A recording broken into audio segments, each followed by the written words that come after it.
Good morning, dear friends. I hope everybody can hear me okay. This session today is dedicated to the meditation on the loving kindness towards a dear person, a lovable person, the person who is our beautiful friend.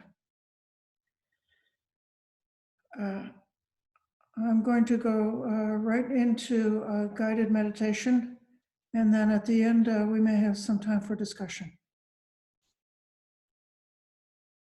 So please, I welcome you to come into a balanced and upright meditation posture.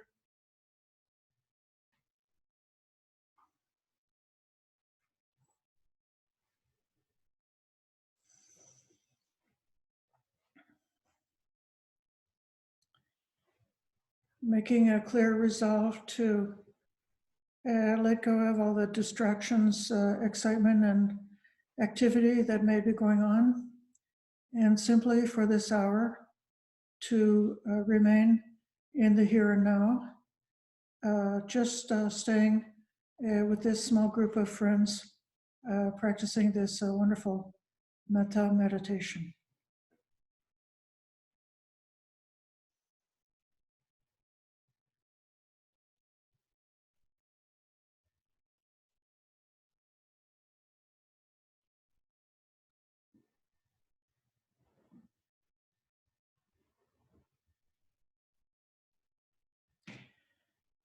Take a few minutes in preliminary settling down to become aware of the body, aware of the posture, feeling the weight of the body seated on the chair or the cushion, aware of the sensations in the body.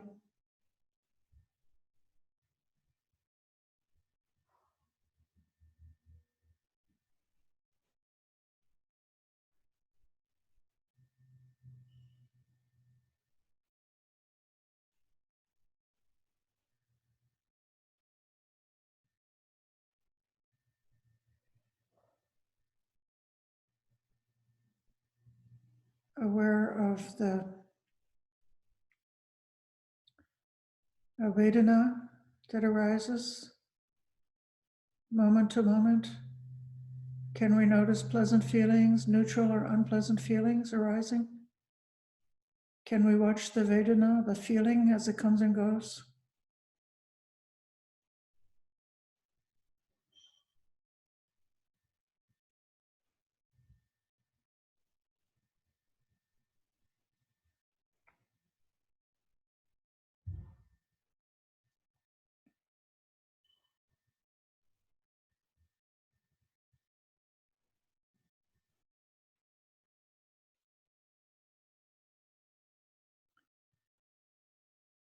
And aware of the state of mind. How is it today?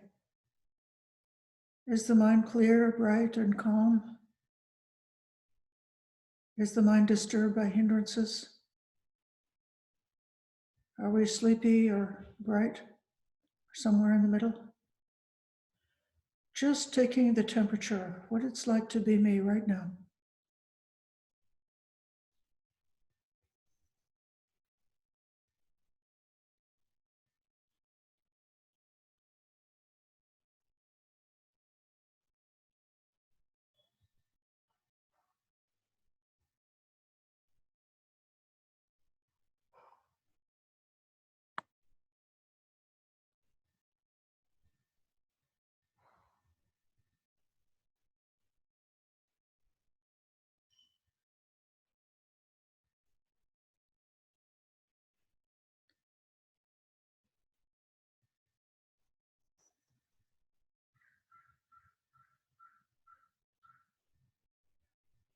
And having established this inner awareness of the state of the body and mind,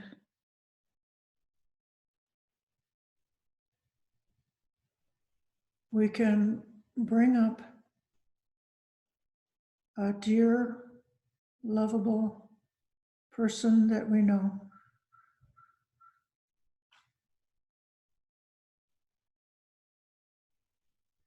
And call that person by their name.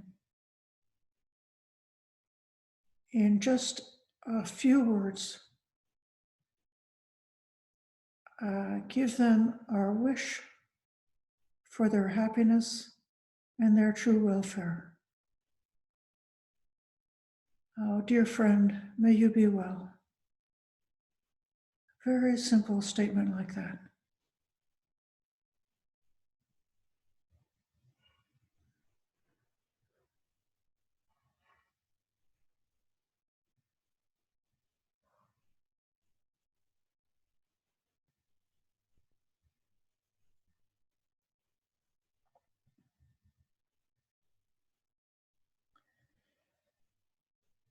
And reflecting a bit on the meaning of this, we don't know if our friend will always be with us. We don't know if our friend will always love us back. We don't know what might happen with our friend. But no matter what happens, if our friend is having good fortune, we rejoice. If our friend is in trouble, we have compassion. Overall, we have equanimity with the changing circumstance that's going to affect our dear beloved friend. We know all things that are dear and delightful will change and vanish. But nevertheless, we have this unshakable, kind thought of metta, of loving kindness for our friend, wishing for them to escape from any suffering, to preserve whatever is good, and for them to be well, for them to have their highest good.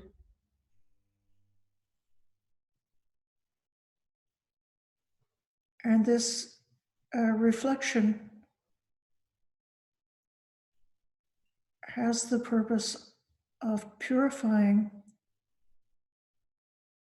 our metta thought for that person, to take away any kind of attachment or greed towards that person, but instead to have metta for that person no matter what happens. I should say that being, because it could be a non-human being like an animal or something like that.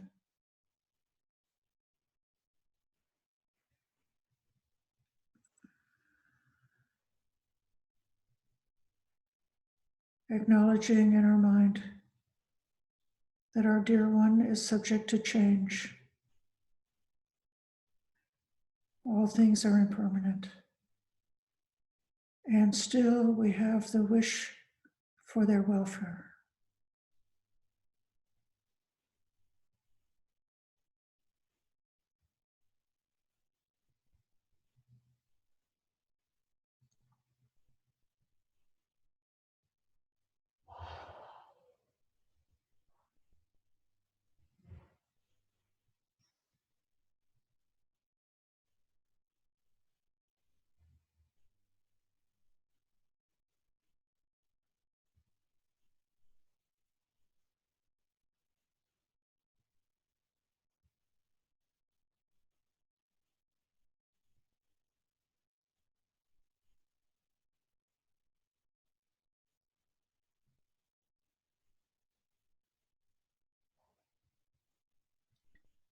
And again, calling our dear beloved person by name.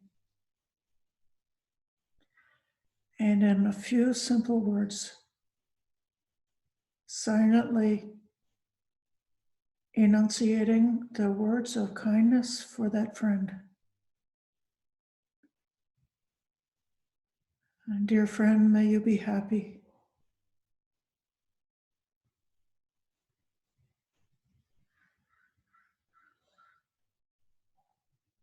As often as we need to, repeating the phrase of kindness for the dear friend. Oh, dear friend, may you be happy.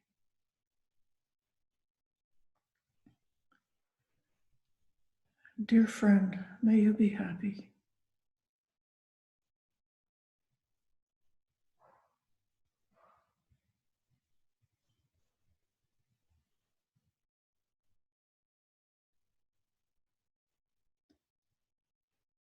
Again and again, bringing up this thought or this intention for the welfare of our friend.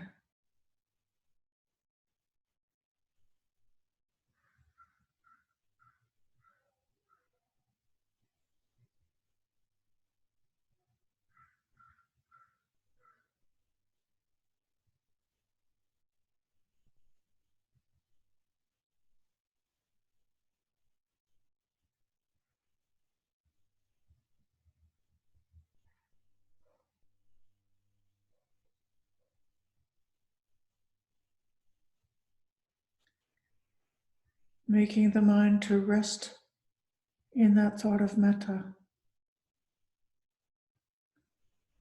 letting the thought of kindness fill the mind.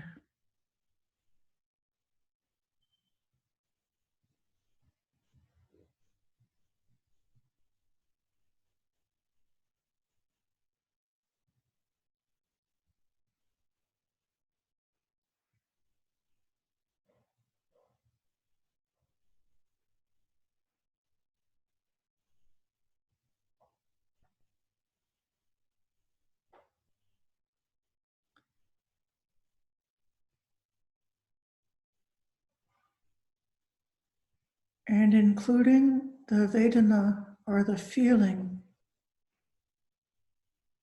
Notice if there's any shift, any different feeling that comes along together with that thought of metta. It's a feeling connected with metta, with kindness for our friend, wishing their happiness, wishing their success.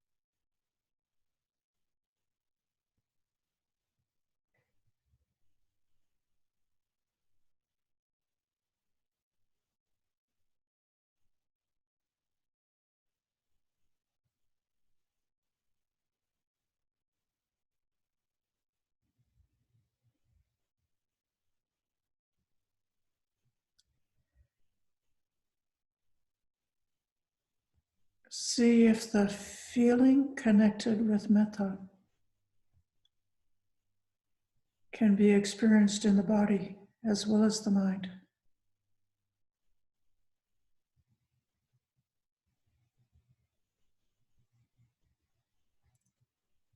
Repeating that phrase, the words of kindness for the friend.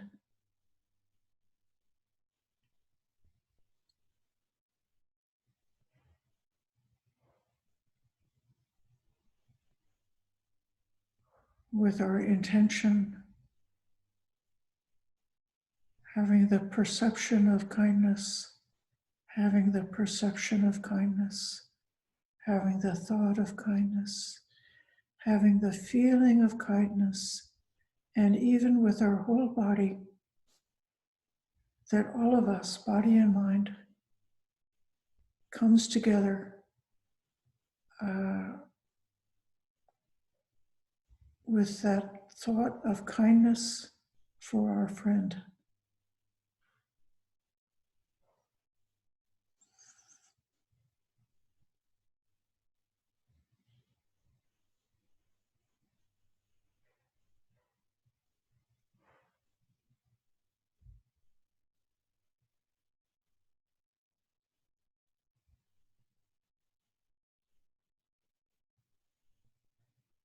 as if the thought of kindness is radiating, filling, pervading, shining a light on the entire body and mind, and not letting go of the phrase of kindness, repeating as often as we need to remember where we are. This wish speaking to our friend, calling them by name, wishing for their happiness, their welfare.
And if the mind wanders away from this theme,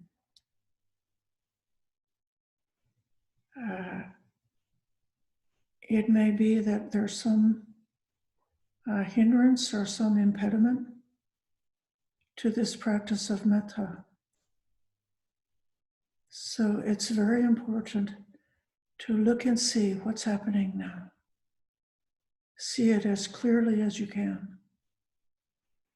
And then come back using the phrase of metta. Come back into this practice of bringing the sincere intention for the welfare of that dear person or that dear being. Letting that intention fill the mind, knowing the Vedana, the feeling associated with that, and pervading the entire body and mind with the thought of metta, with the intention of metta, and with the feeling of metta.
And coming near the end of this meditation, sit again, making the thought of kindness for our dear friend to be bright and to fill the mind, bringing all of our thoughts, all of our intentions towards the well-being, the happiness of our dear friend.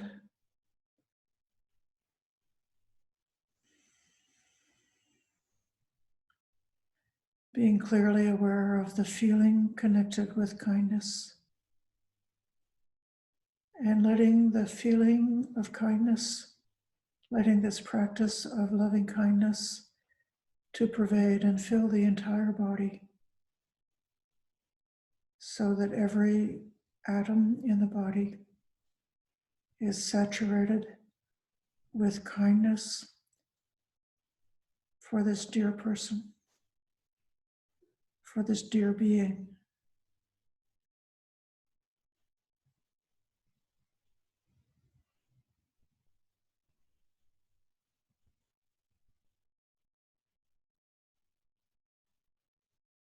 And then gently emerging from meditation to be aware of the senses, being aware of the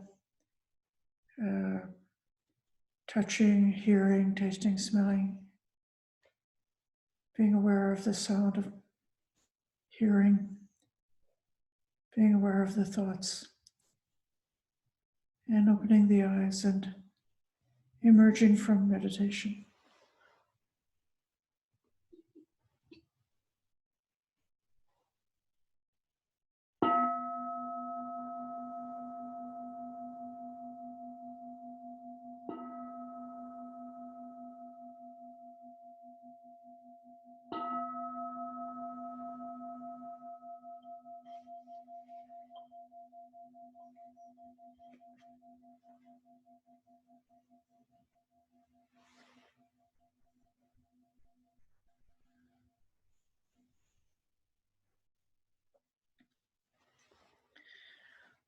So I know that this particular style or method of the loving kindness practice is different from others in that it depends on the feeling associated with kindness as becoming a kind of a secondary sign or the learning sign of meditation. So if you can keep that feeling in awareness, it keeps you connected with the theme of the meditation. If you lose the feeling, it's likely to be because something has distracted you from the from this meditation. I know that many other Dhamma teachers mention that, well, if a student is not able to feel the feeling of kindness, don't worry about it, just use the phrase. And that's true, but it also can be true that the feeling or the Vedana is always present. There's no minute of your entire life in which there's not some kind of Vedana present. It may be for some people that when they do this loving kindness practice, they get a very warm, sweeping, oceanic kind of a feeling, or even something even more powerful than that, like a tidal wave of feeling.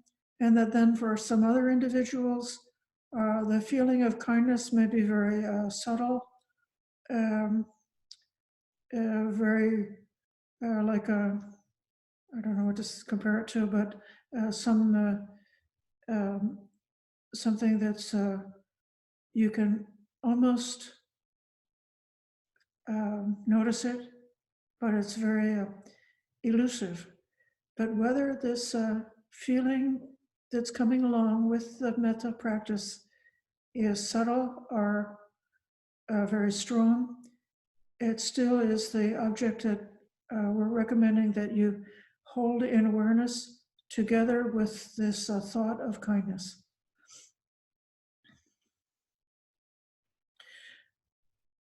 I had one student at one time who had been thinking for many years that she was not practicing loving kindness correctly because she never got a warm, fuzzy feeling together with this practice. And while we discussed it, we learned that in her family as a child, there was quite a lot of conflict and cruelty in the extended family.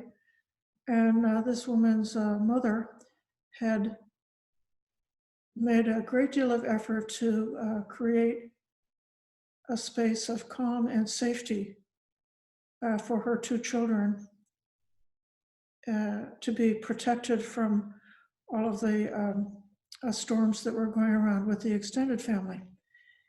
And so basically, when my friend thought of kindness because of her personal history, she had a feeling of cool and calm rather than a feeling of warm and fuzzy. But having, through recollection, through introspection, kind of like clearly identified that as being a mark that she could think of with kindness, then the practice became very great, very easy, and very powerful.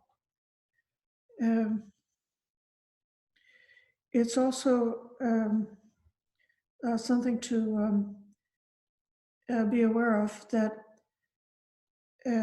if there are some kind of not yet integrated or not yet resolved emotional knots, emotional complications that we've been holding inside, perhaps keeping in a repressed state, then coming to the practice of metta, that's a sort of like an opening the heart, being soft and being very receptive.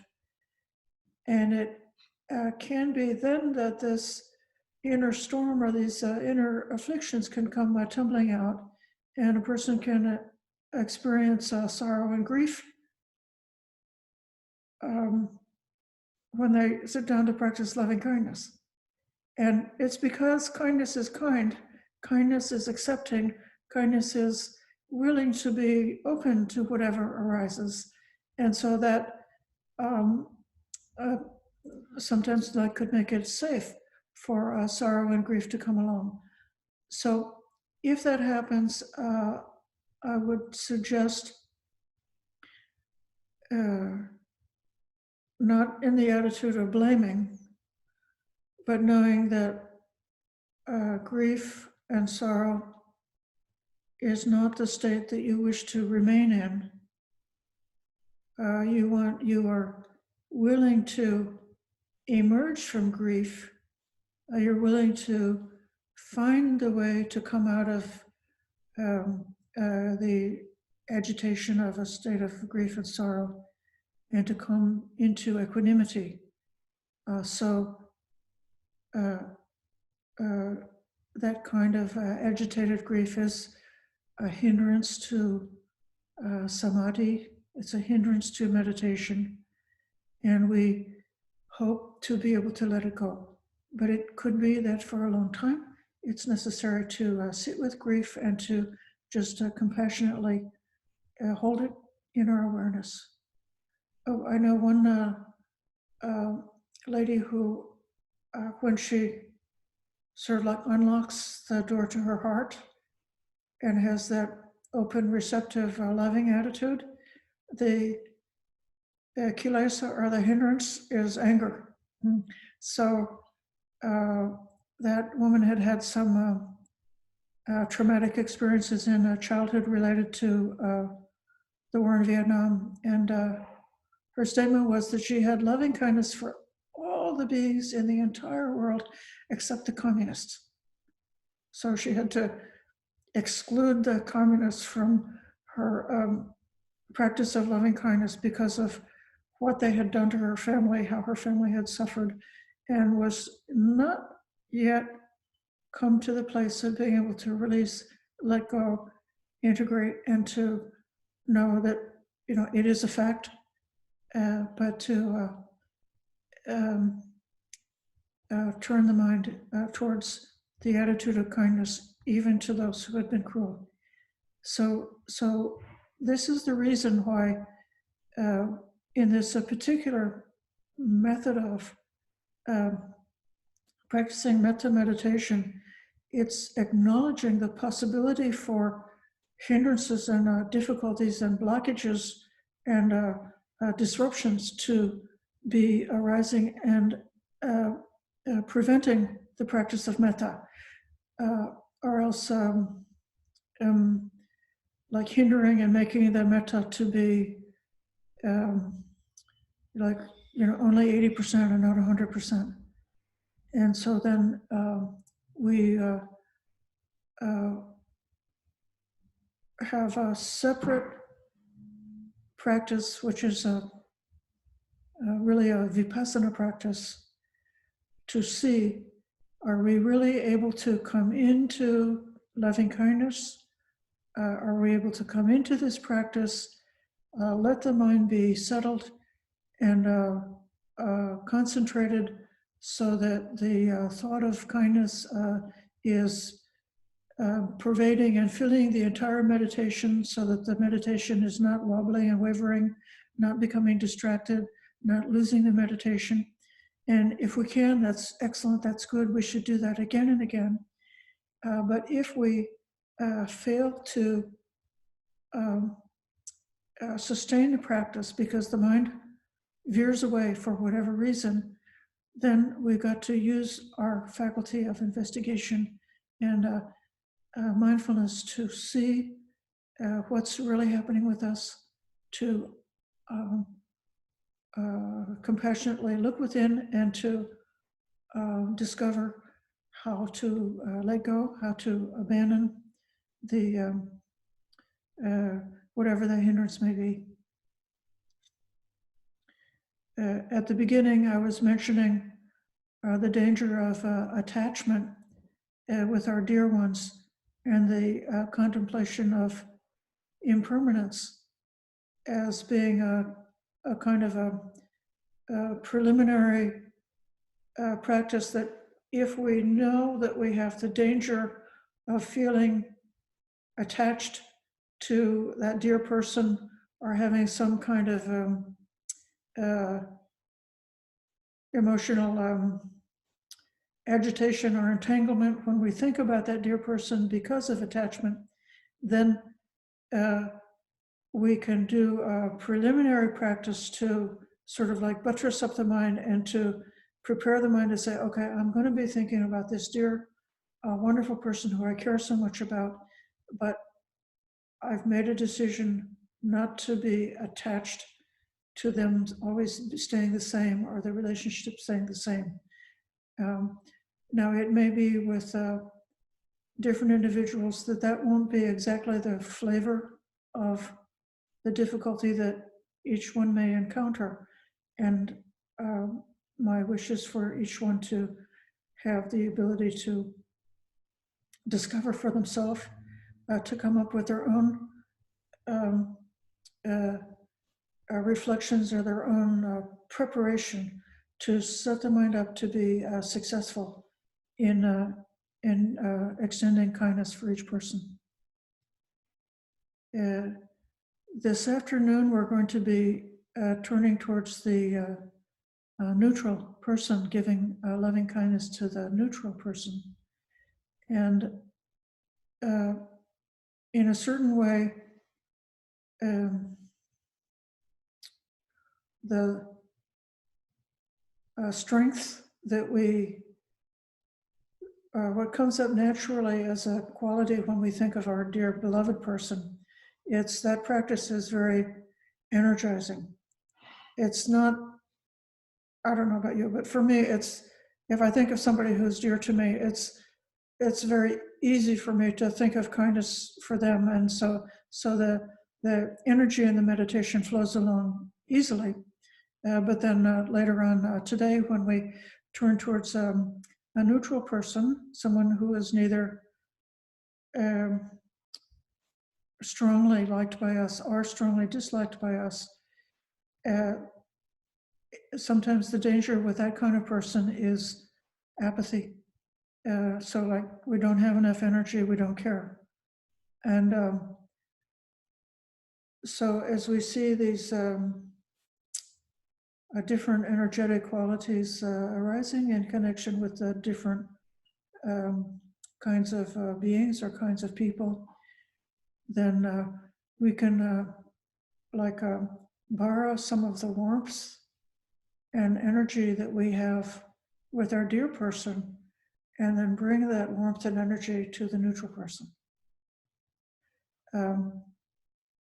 The quality of the neutral person, we would have a lot of equanimity towards the neutral person, because a neutral feeling tends to amplify the experience of equanimity. And so then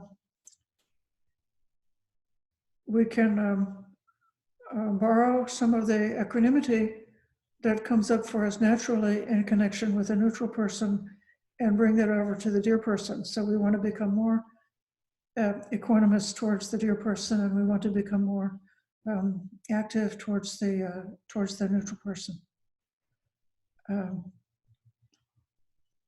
Between now and this afternoon, you might think of one neutral person who you know.